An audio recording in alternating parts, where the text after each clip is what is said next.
नमस्कार जय जगन्नाथ शुभ सकाळ आज हूँ फेब्रुआरी 2 तारिख सोमवार आज दिन अनेक गुरुत्वपूर्ण खबर आसी तेणु वीडियो को शेष पर्यंत देखा मोर आपको अनुरोध तेज आसतु आज दिन 20 बड़ खबर उपर नजर पकाइबा वीडियो भल लगे आपण भल पाइबा स्वरूप गोटे गोटे लाइक निश्चित करदे एसह आपण केउ जिलू यह खबर देखुंत कमेंट कर जनईदेवे आज प्रथम खबर बढ़िला कमर्शियल एलपीजी दर बजेट पूर्व बढ़िला कमर्शियल एलपीजी दर बजेट उपस्थापन पूर्व सरकार साधारण नागरिकों को बड़ झटका देइछन्ति 19 केजी कमर्शियल एलपीजी दर 50 टंका बढ़िला 19 केजी कमर्शियल एलपीजी दर दिल्ली में 1740 टंका को वृद्धि होईछि घरोई एलपीजी दर अपरिवर्तित रही अर्थात एप्रिल 8 2025 रे स्थिर करा पुराना हार रे उपलब्धि रही परवर्ती खबर बजेट रे महिलांक पई बड़ घोषणा संसद रे बजेट 2026-27 उपस्थापन करिसेंती अर्थमंत्री निर्मला सीतारमण लगातार नवम थर पई बजेट आगत करिसेंती निर्मला सीतारमण केंद्र अर्थमंत्री निर्मला सीतारमण बजेट रे महिलांक पई बड़ घोषणा करिसेंती से कहिसेंती जे सरकार महिला मानक ऋण भित्तिक जीविकार निजस्व उद्योगर मालिक हेबारे साहाय्य करिबाकू चाहंती लक्षपति दीदी कार्यक्रम सफलता जोगु ई प्रस्ताव दिया जायछि महिला उद्योगी मानकु समर्थन करिबा पई एसएचजी किंबा सी मार्च योजना आरंभ करिबार घोषणा करिसेंती परवर्ती खबर लॉटरी जरिया बीएमसी पक्षरु पक्का घर आवंटन सामिल हेबे 167 हिताधिकारी निर्मला सीतारमण परवर्ती खबर लॉटरी जरिया बीएमसी पक्षरु पक्का घर आवंटन सामिल हेबे 167 हिताधिकारी बीएमसी पक्षरु 167 जन हिताधिकारी लॉटरी जरिया पक्का घर आवंटन करा जायछि चंद्रशेखरपुर बुद्ध विहार हाउसिंग प्रकल्प रे सालियासाई सुभाष बोस नगर बस्ती महावीर बस्ती माछ मार्केट बस्ती जगन्नाथ विहार गोपाल बस्ती शहीद लक्ष्मण बस्ती पलाशुणी मुंडा साई मां भगवती बस्ती मंगला बस्ती आदि 10 रु अधिक बस्तीर 167 जन हिताधिकारी पक्का घर दि जायछि गृह निर्माण और नगर उन्नयन मंत्री डॉक्टर कृष्णचंद्र महापात्र मुख्य अतिथि भाव में जोगदे गृह आवंटन करिसेंती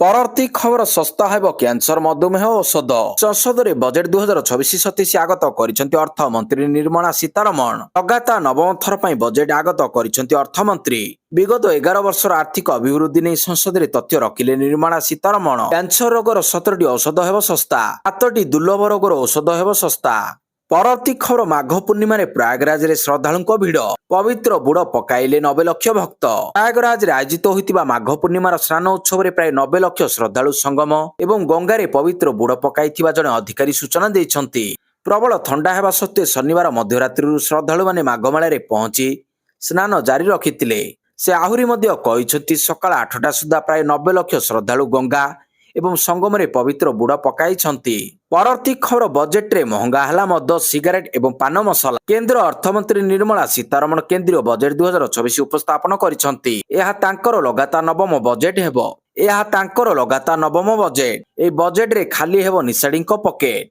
बजेट रे मद सिगारेट एवं पान मसला महंगा होईछि ए सब को सेवन करथुवा लोकक ऊपर सीधा सड़क महंगा माड़ होईछि निकट रे ओडिसा रे पान मसला सांग को गुटका ब्यान होइतिला जेउ कारणରୁ असाधु व्यवसायी माने चढ़ा दर रे एबे मध्य बिकुछंती परवर्ती खबर वायु प्रदूषण को नेशनल हेल्थ इमरजेंसी घोषणा करंतु सरकार कहिले राहुल गांधी देश रे बढ़ुतिबा वायु प्रदूषण को नै लोकसभा रे चिंता प्रकट करिसंती विरोधी दल नेता राहुल गांधी वायु प्रदूषण उपरे संसदीय वितर्क दाबी करिसंती एवं सरकार को ई समस्यार समाधान पई केंद्र बजेट रे पर्याप्त अर्थ सुनिश्चित करिबाकू कहिसंती एक फेसबुक पोस्ट रे राहुल गांधी जनसाधारण को मेसेज पढ़िथिले जेउथिरे वायु प्रदूषण को नै अनेक वार्ता रहितिला परवर्ती खबर सातकोशिया घाटी रे कुंभीर संख्या वृद्धि सातकोशिया घाटी अभयारण्य महानदी अंचल रे कुंभीरक संख्या वृद्धि पाइछि गणना रिपोर्ट अनुसार गत वर्ष नदी रे कुंभीरक संख्या 75 थिला किंतु एबे आहा 110 रे पहुंचिछि 10 कुंभीर मध्य 28टी मगर एवं 22टी घरियाल चलित वर्ष जनवरी 6 तारिख महानदीर 22 किलोमीटर व्यापी कुंभीर गणना करा जायतिला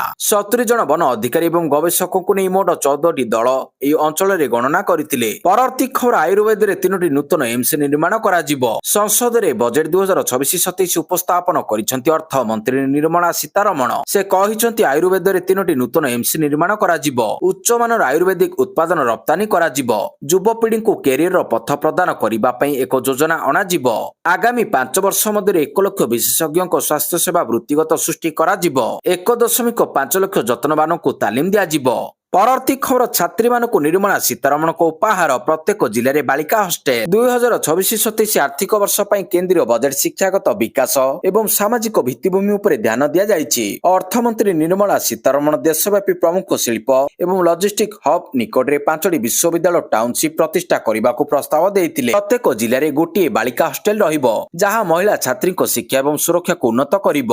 ରବିବାର ଲୋକସଭାରେ ବଜେଟ୍ ଉପସ୍ଥାପନ କରି ସୀତାରମଣ କହିଛନ୍ତି ଯେ ଏହି ପଦକ୍ଷେପର ଲକ୍ଷ୍ୟ ଶିକ୍ଷା ଶିଳ୍ପ ସମ୍ପର୍କକୁ ଆହୁରି ଦୃଢ଼ କରିବା ଏବଂ ଉଦୟମାନ ଅଭିବୃଦ୍ଧି କରିଡର ଦକ୍ଷ ପ୍ରତିଭାକୁ ପ୍ରୋତ୍ସାହିତ କରିବା।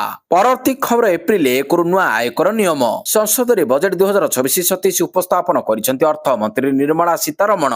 ଏପ୍ରିଲ 1, 2024ରୁ ନୂଆ ଆୟକର ନିୟମ ଲାଗୁ ହେବ, ଏନେଇ ଘୋଷଣା କରିଛନ୍ତି ଅର୍ଥମନ୍ତ୍ରୀ ନିର୍ମଳା ସୀତାରମଣ। ସେ କହିଛନ୍ତି ସାଧାରଣ ଲୋକ ଯେପରି ସରଳୀକୃତ ଫର୍ମ ପୂରଣ କରିପାରିବେ, ସେଥିପାଇଁ ଏହାକୁ ପୁନଃ ଡିଜାଇନ କରାଯାଇଛି। ଜୁଲାଇ 31 ତାରିଖ ଯାଏଁ ରିଟର୍ଣ୍ଣିଂ ଦାଖଲ କରିପାରିବେ। ଆଇଟିଆର୍ 1, ଆଇଟିଆର୍ 2 ଲୋକେ ଭରିପାରିବେ ରିଟର୍ଣ୍ଣ। ପରବର୍ତ୍ତୀ ଖବର ବଜେଟରେ ଗୋଟିଏ ଘୋଷଣା, ଷ୍ଟକ୍ ମାର୍କେଟ କ୍ରାସ୍ ହୋଇଗଲା। ରବିବାର ବଜେଟ୍ ପାଇଁ ଅନୁଷ୍ଠିତ ସ୍ୱତନ୍ତ୍ର ବାଣିଜ୍ୟ ଅଧିବେଶନରେ ଅପରାହ୍ନ ସେନ୍ସେକ୍ସ ଏବଂ ନିଫ୍ଟି ଉଭୟରେ ଏକ ବଡ଼ ହ୍ରାସ ରେକର୍ଡ କରାଯାଇଥିଲା। କାରବାର ସମୟରେ ବିଏସ୍ଇ ସେନ୍ସେକ୍ସ 2370 ପଏଣ୍ଟ କିମ୍ବା 2.88% ହ୍ରାସ ପାଇ 80,000 ଅଙ୍କ ତଳକୁ ଖସି 79,899 ପଏଣ୍ଟରେ ପହଞ୍ଚିଥିଲା। ସେ ସମୟରେ 50 ସେୟାର ଏନ୍ଏସ୍ଇ ନିଫ୍ଟି 748 ପଏଣ୍ଟ କିମ୍ବା 2.95% ହ୍ରାସ ପାଇ 24,571 ପଏଣ୍ଟରେ ପହଞ୍ଚିଥିଲା। ସେନ୍ସେକ୍ସ କମ୍ପାନୀଗୁଡ଼ିକ ମଧ୍ୟରେ ଭାରତର ଇଲେକ୍ଟ୍ରୋନିକ୍ସ 6.50% ହ୍ରାସ ପାଇଛି। ପରବର୍ତ୍ତୀ ଖବର, ଶସ୍ତା ହେବ ବିଦେଶ ଯାତ୍ରା। ସଂସଦରେ ବଜେଟ୍ 2026-27 ଆଗତ କରିଛନ୍ତି ଅର୍ଥମନ୍ତ୍ରୀ ନିର୍ମଳା ସୀତାରମଣ। ବିଗତ 11 ବର୍ଷର ଆର୍ଥିକ ଅଭିବୃଦ୍ଧି ନେଇ ସଂସଦରେ ତଥ୍ୟ ରଖିଲେ ନିର୍ମଳା ସୀତାରମଣ। ବିଦେଶରେ ଶିକ୍ଷା ଓ ମେଡିକାଲ କ୍ଷେତ୍ରରେ ଟିସିଏସ୍ ହ୍ରାସ ହୋଇଛି। 5%ରୁ 2%କୁ ଟିସିଏସ୍ ହ୍ରାସ ନେଇ ଘୋଷଣା କରାଯାଇଛି। 2026-27ରେ ଜିଡିପିର ବର୍ତ୍ତୀୟ ନିଅଣ୍ଟ 4.4% ରହିଛି। ପରବର୍ତ୍ତୀ ଖବର, କ୍ଷୋଭ ଝାଡ଼ିଲେ ନବୀନ। ବଜେଟକୁ ନେଇ କ୍ଷୋଭ ପ୍ରକାଶ କରିଛନ୍ତି ପୂର୍ବତନ ମୁଖ୍ୟମନ୍ତ୍ରୀ ତଥା ବିଜେଡି ସୁପ୍ରିମୋ ନବୀନ ପଟ୍ଟନାୟକ। ତାହାକୁ ନେଇ ନବୀନ ତାଙ୍କ ସୋସିଆଲ ମିଡିଆ ଏକ୍ସରେ ଲେଖିଛନ୍ତି, ବଜେଟ୍ ଉପରେ ମୁଁ ମୋର ନିରାଶା ପ୍ରକାଶ କରୁଛି। ବଜେଟରେ ଓଡ଼ିଶା ଏବଂ ଏହାର ଜନସାଧାରଣଙ୍କୁ କୌଣସି ଉଲ୍ଲେଖନୀୟ ଲାଭ ମିଳିନାହିଁ। ଓଡ଼ିଶାବାସୀଙ୍କ ଆଶା ଥିଲା ଯେ ଡବଲ ଇଞ୍ଜିନ୍ ସରକାର ଭିତ୍ତିଭୂମି ନିଯୁକ୍ତି ସୃଷ୍ଟି ଏବଂ ରାଜ୍ୟ ପାଇଁ ଅତିରିକ୍ତ ଆବଣ୍ଟନ ଉପରେ ଧ୍ୟାନ ଦେଇ ଅଭିବୃଦ୍ଧି ଗତି ପ୍ରଦାନ କରିବ। ରାଜ୍ୟକୁ ବହୁତ କମ୍ ମିଳିଛି। ମୁଁ ଓଡ଼ିଶାରେ ରେୟାର ଆର୍ଥ କରିଡର ପ୍ରତିଷ୍ଠା ପ୍ରସ୍ତାବକୁ ସ୍ୱାଗତ କରୁଛି। ଓଡ଼ିଶା ଅନେକ ପ୍ରମୁଖ ଖଣିଜ ପଦାର୍ଥର ଅଗ୍ରଣୀ ଉତ୍ପାଦକ ଏବଂ ଏହାର ସମୃଦ୍ଧ ସମ୍ପଦ ମାଧ୍ୟମରେ ରାଷ୍ଟ୍ର ନିର୍ମାଣରେ ସର୍ବଦା ଯୋଗଦାନ ଦେବ। ପରବର୍ତ୍ତୀ ଖବର, ବଲୁଚିସ୍ତାନ ଆକ୍ରମଣ ପାଇଁ ଭାରତ ଦାୟୀ, ପାକିସ୍ତାନର ଅଭିଯୋଗ ଭିତ୍ତିହୀନ କହିଲା ଭାରତ।